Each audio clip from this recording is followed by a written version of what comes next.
Hey guys, how are you guys doing? Just want to do a little video on an issue that I had on my car a couple of days ago.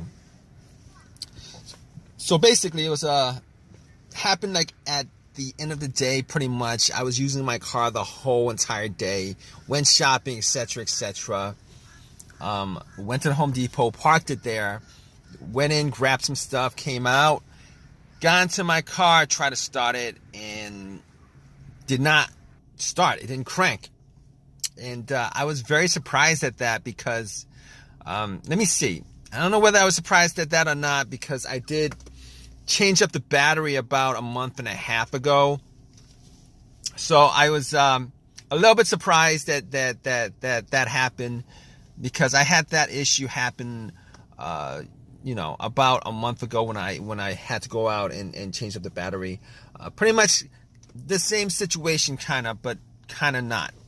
So basically, everything worked, kind of like the same situation as a month ago. Everything worked in the car. Blower motor worked, the heater worked, the dash lights came on, remote worked, everything worked. All right, and it wouldn't crank at all. I tried to crank it a couple of times. It would not crank at all. Just heard a click every single time I try to, start it. I just heard a click every single time. So had me scratching my head a little bit, and I thought that battery situation was fixed for a long while, years, because a new battery should last you about 4 to 5 years. But unless there was an issue with the battery itself, or maybe, the terminals were loose or something like that. But anyway, I went out and turned on the headlights, the headlight beams, just to see how strong they were, see if it was actually the battery that was the cause of it. And the beams were very, very, very bright. So at that point, I was kind of on the fence about whether it was battery or not. Opened up the hood, popped it, and looked around the battery area just to see whether it was something wrong with the way it, the terminals were plugged in, and I was looking at it, and the terminals were a little bit dirty. So I took the terminals off, had some Coca-Cola, poured some Coca-Cola on the terminals, got some paper towels that I had, and wiped them, popped them back on, and then tried to start the car again, and it would do the same thing. It wouldn't crank at all. Everything else worked, it just would not crank. So at that point, I went back out, rechecked the terminals, made sure they were tight, and they were tight enough. I mean, I was able to wiggle them loose and stuff, but they were tight enough. All right, they were tight enough. So I didn't think that it was the terminal that was the issue, because they were clean enough also. And at that point, I was like, maybe I should look at the negative terminal just to see whether the ground was connected to the frame of the car, whether there was any kind of rust or any kind of corrosion there. So I checked it out, and everything was clean. And that negative wire is the ground wire to any vehicle. So I was like, okay, all right. Let me see. The battery is good. Terminals are good. And at that point, I was like, okay, I'm gonna take out my power pack that I bought from Walmart when I got the battery, just in case one of these situations happen again, because just to save myself some time and stuff like that. I popped it on, and I was for sure it was going to crank up. All right, and I tried to start it, and nothing. Same thing, click, didn't do a single thing. So at that point, I was able to rule out the battery altogether, and I was able to rule out the alternator being the cause of the problem. And the reason why I was able to rule out the alternator being the cause of the issue pretty much is this. If there was an alternator issue that was causing a problem with the car not being able to charge the battery, etc., just jumping it would have just jumped you know, it would have cranked over, it would have ran, etc., etc. But obviously, I'm making this video, you know, that didn't happen. So I was like, okay, that's probably not the issue at all. So I was able to rule out the alternator, the battery, the ground wires, the terminals, which for the most part, many times, those would be the main issue of something like this. So at that point, I was scratching my head over it. I was thinking, what else could it be? I mean, could it possibly be, you know, something wrong? And I did have a check engine light, and I know that check engine light was for emissions. All right. But I had an OBD2 reader, you know, one of these $19 OBD2 readers that you can get at Walmart, and I plugged it in. I'm pretty sure it wasn't anything as far as, you know, the computer was concerned, but just to make sure, I plugged it in and ran the OBD2. It ran straight through, read it. Obviously, that check engine light for emissions popped up, but nothing else popped up. So at that point, I was able to rule out a bunch of other things. The computer itself, I was able to rule out, since it actually read the whole entire ECU, the car's computer. It was able to read that, so I could just rule that out. I was able to rule out anything else that may have a sensor that would cause it, but I'm pretty sure with a no start, no crank situation, it really doesn't have that much to do with sensors, as far as the mass airflow sensor, the throttle position sensor, crankshaft, all of that stuff, because normally those things going out, it would actually create a situation where you could crank up your car, but you just wouldn't be able to start it. So anyway, at that point, I was left with a couple of things. I was left with a couple of things that I could try to figure out whether, you know, whether I could fix it or not. And a couple of those things would be the fuses and the relays. Now, I opened up the fuse box and, you know, checked out the fuses just to make sure that there weren't any kind of brownish tint to any of the fuses, just to give an indication that that fuse was blown. Just this, I wasn't able to smell anything that was burned, though. So basically, I knew that it wasn't, you know, that, and I couldn't pick it up. I didn't have a fuse tester with me, so I couldn't pick it up if any of the fuses had issues. But from eyesight alone, I could tell that none of them were probably the problem. But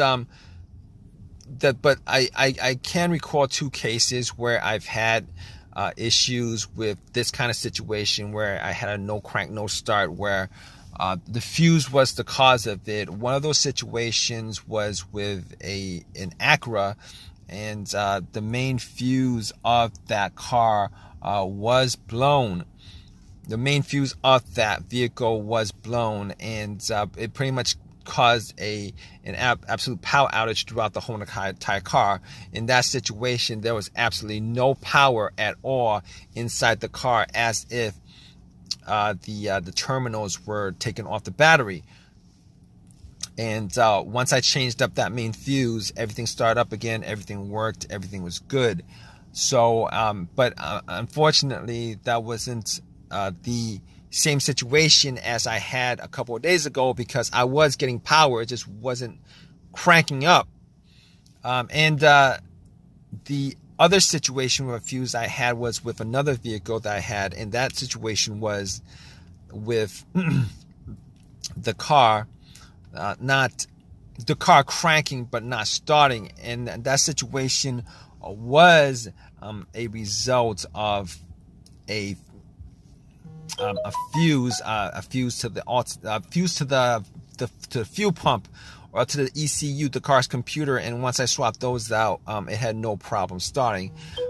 But since it's not cranking at all, I could rule that out. I could rule those two scenarios out as far as the fuses causing this particular situation.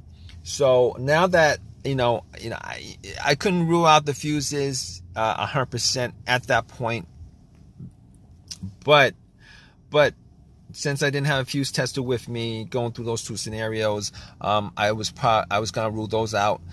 I was actually looking for a quick fix. So here's the thing about it. All right. Now after that, there's only a couple of things that I could think of that could cause that situation, generally speaking. All right. The starter or the relays. Now, I didn't think it was a starter because I did change out the starter about a year ago. The starter was changed out a year ago. So, and the starter that I bought was a brand new starter. Now, there are chances that the starters do go out. But in this situation, I was thinking rebuilt starters go out more than, new starters. And the starter that I bought was an OEM starter. Okay. So I was like, okay. I was crossing my fingers that it could be the relay that was the issue. All right. That's me crossing my fingers thinking that was one of the relays, probably a starter relay that was causing the issue. And I went to looked at the relays, checked the relays out. Obviously, if you guys know anything about relays, it's not something that you could probably, visually check to see whether, something is wrong with it or not. Normally relays make clicking noises and stuff like that. And I was hearing a click, but it could have been the clicks were faint. I was hearing a click. So anyway, I got out and Anyway, I checked out the relays and found out where the starter relay was. What I did was I took it out just to inspect it, just to see whether there's any kind of corrosions on the stems or not, and didn't see too much corrosion on the stems. Now, normally, what this situation would entail, as far as me testing it was concerned, was if there was somebody else who could listen to the relay clicking when I'm in the car and stuff like that, I could be able to tell 100%, probably not 100%, but whether that was the issue or not. But what I did was, instead of doing that, I checked for another relay that had the same, I checked for a relay that was similar, an identical relay in the box. And what I did was, just to test it out, I took the relay out and then swapped it. I took the relay out and then swapped it. And once I swapped it, I tried to crank the car up, and bam, it actually cranked up. It cranked up. It started. So at that point, I knew that it was a malfunctioning relay. Now, so I was able to drive it to AutoZone, bought another relay, popped it in. It works. It's been working since. So it was the starter relay that was the problem. Just want to tell you guys that I did hear the click. I think the relay was malfunctioning. It was working. The relay was working, but it was malfunctioning. I think that was the main problem with the relay itself. The main problem with that issue was that it was working, but it was malfunctioning. Now, I didn't really care enough to do that test, but I did hear the click. And normally when you hear the click, it means that the relay is working, which kind of caught me off guard. But it was working, but I think it was malfunctioning. That's why it wasn't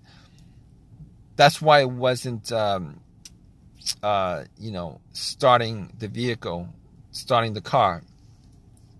So at that point, if you guys are in this situation, and I'm sure you guys are, if you guys are watching this video, if you guys want a quick fix for it, Hopefully you guys do get one of these quick fixes like I had.